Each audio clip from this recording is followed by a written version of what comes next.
What's up, all my peeps? How y'all doing today? Welcome to the Bottle Accident. We'll get kicking here just in a minute on the show on a Friday. It's lovely, yeah. No worries.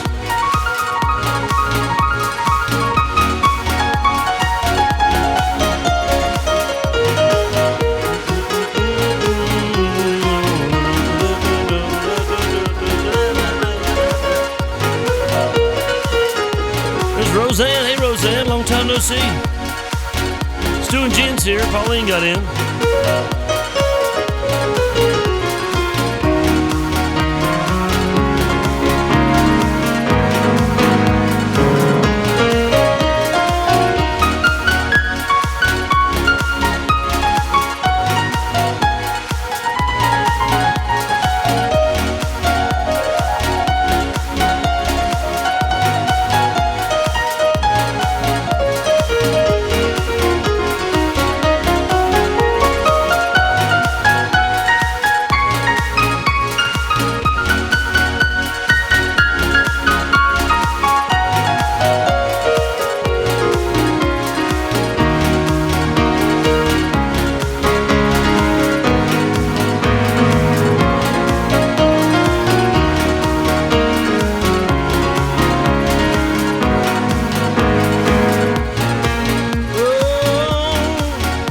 Facebook just crashed.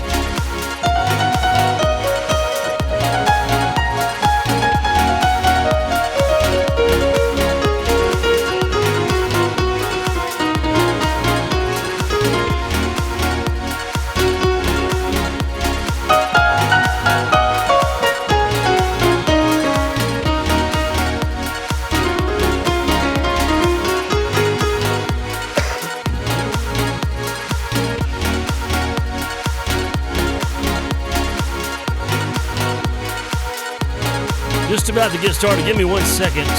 Trying to bring Facebook back up because it crashed on me. You guys ready for a countdown to get this show going? Just to let you know, we are getting started.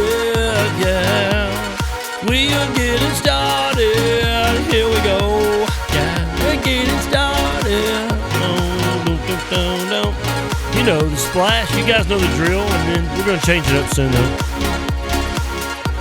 And there's the pain. How you guys doing? Welcome into the Bottle Axiom on a Friday, a rainy Friday here in the southwest tip of Virginia.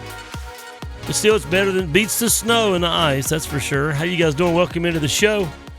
Glad you're here on a Friday. Today's number 919. 919. That's what today is. 919 of these Vital Axiom show programs. It wasn't always called that, but actually it was called nothing. It was just me and a mic, and then me and a little cell phone.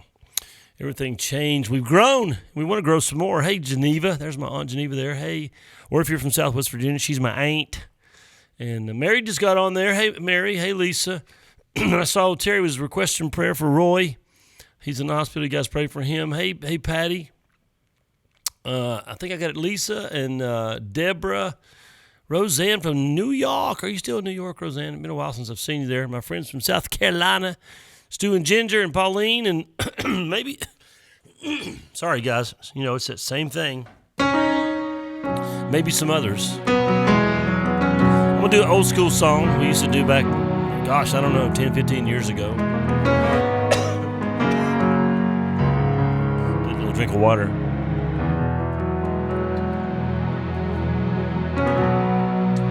You guys can sing it with me if you want. Let's do it together. It's called Lord, You're on My Strength.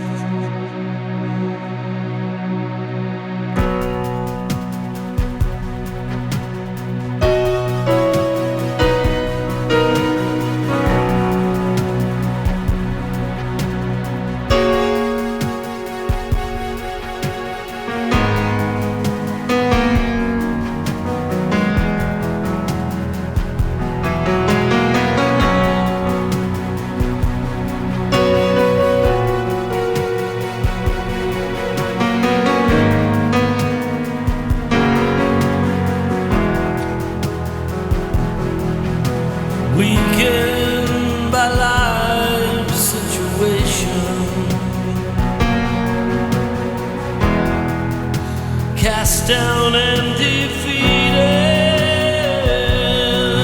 when all my dreams were lost and all my hopes seemed gone, and my strength was so depleted. I look to you with a humble heart, seeing open heaven. You stepped inside this wounded life. You give me grace that's so refreshing. Lord, you are my strength. Lord, you are my shield. You are my refuge in the time of need. Lord, you are my strength. Lord, you are my shield. You're my refuge in the time of need. Weakened by life's situation, been cast down and defeated, yeah. When all my dreams were lost and all my hopes seemed gone, and my strength was so depleted. I look to you with a humble heart. I see an open heaven. You step inside this wounded life. You give me grace that's so refreshing. Lord, you are my strength. Lord, you are my shield. Lord, you are my refuge in the time of need. Lord, you are my strength. You are my shield. You are my refuge in the time of need. When I am weak, you make me strong. Oh, you make me rich. When I am sick, you make me whole. You are my everything. When I am weak, you make me strong. Oh, you make me rich. When I am sick, you make me whole. You are my everything. Sing, oh, oh, oh, you are my strength.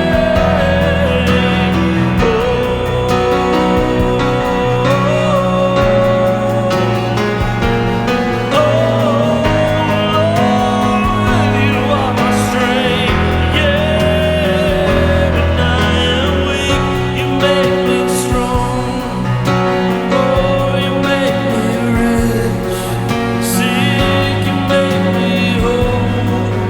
You are my everything. When I am weak, Lord, when I am sick, when I am poor, you there for me.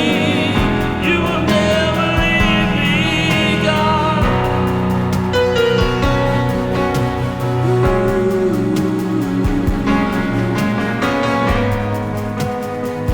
Put my trust in the name of the Lord, and you will carry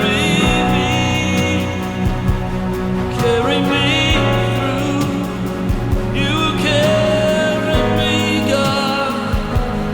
I put my trust in you. Oh,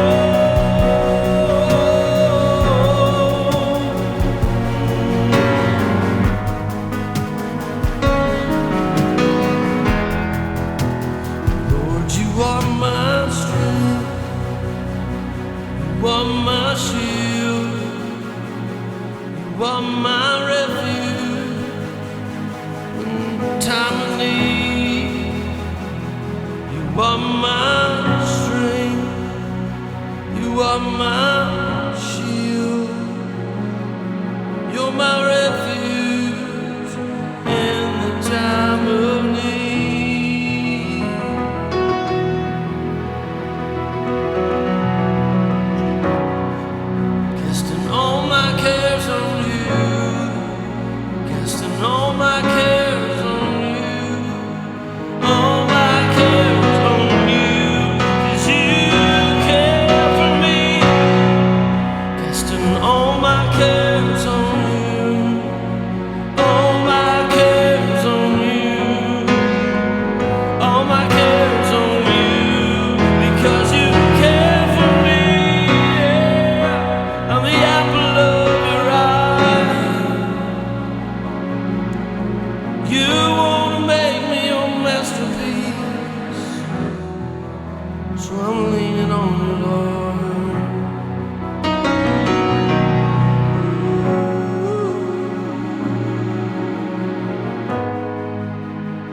it's something we have to learn how to do, and that's to cast our cares on the Lord.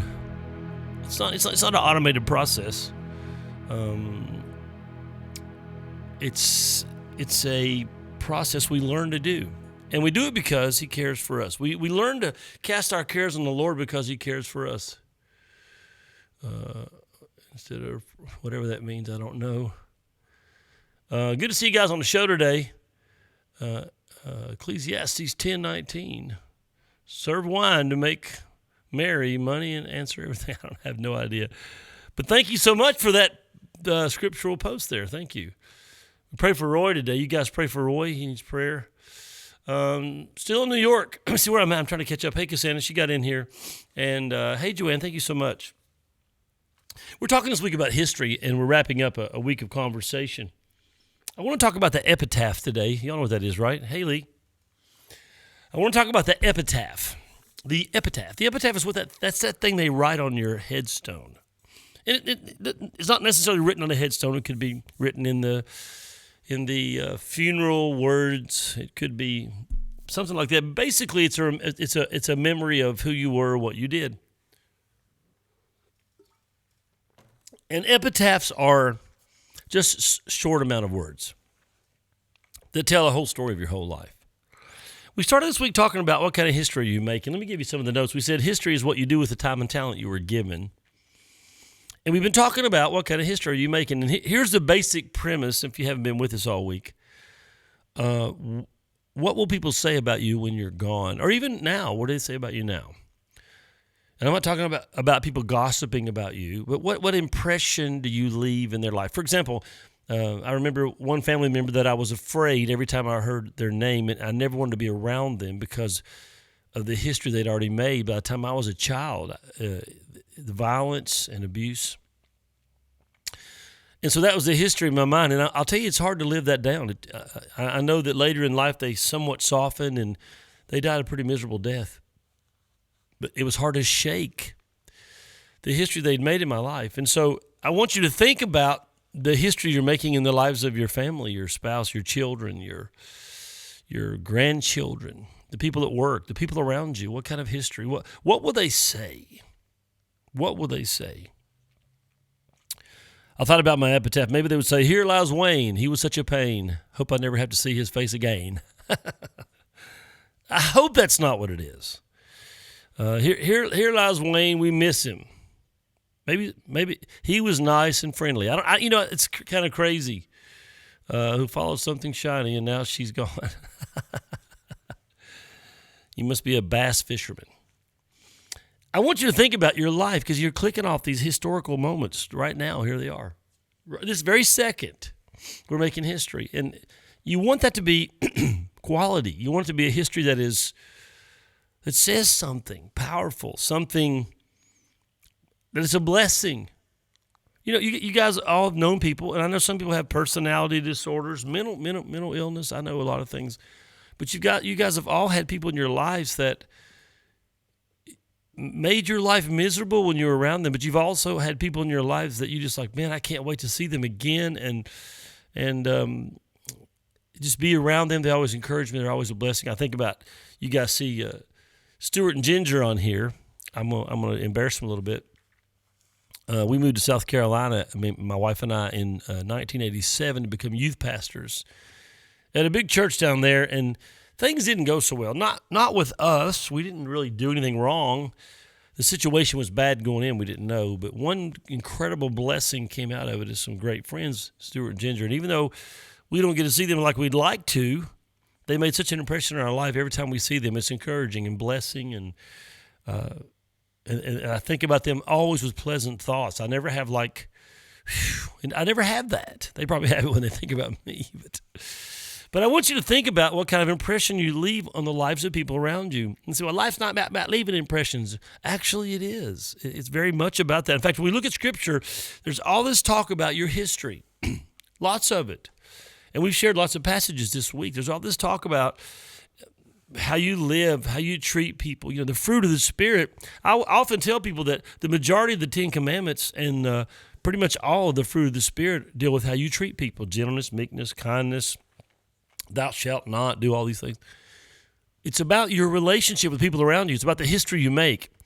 And God sees that history is so important that one day when you stand before him, he's going to replay it, what hasn't been erased by the blood.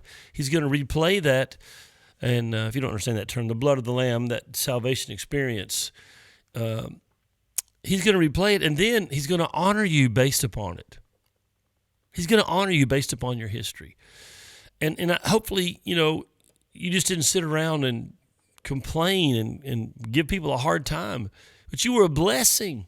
You say, well, I can't do anything. Well, can you bake? Bake something for somebody. If you can pray for somebody.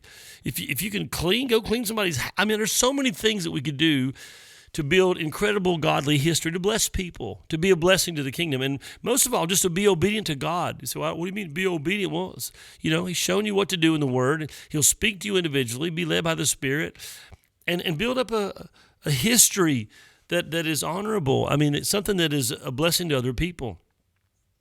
The culture that we're living in now is so about self, about myself and my feelings and my life, and the self-centered, that whole self-centered thing that we want everybody to pay attention to us, and we're just so glued. I mean, the selfie is literally the definition of this generation.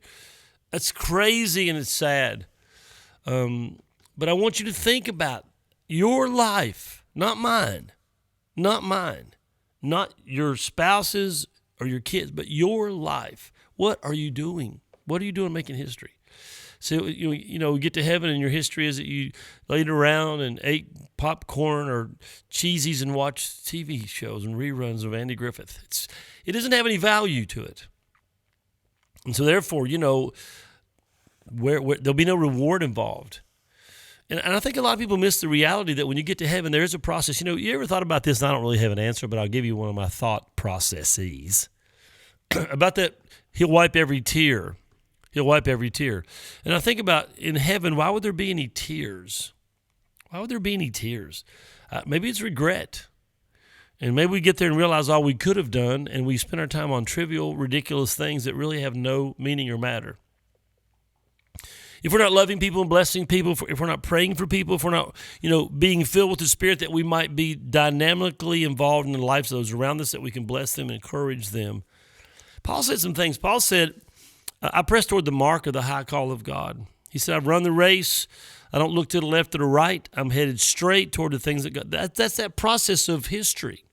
He says, I'm going to make some history. And boy, did he ever make some incredible history. In fact, we all, think about this. Now think about your own life now. We all really kind of springboard off the history of Paul.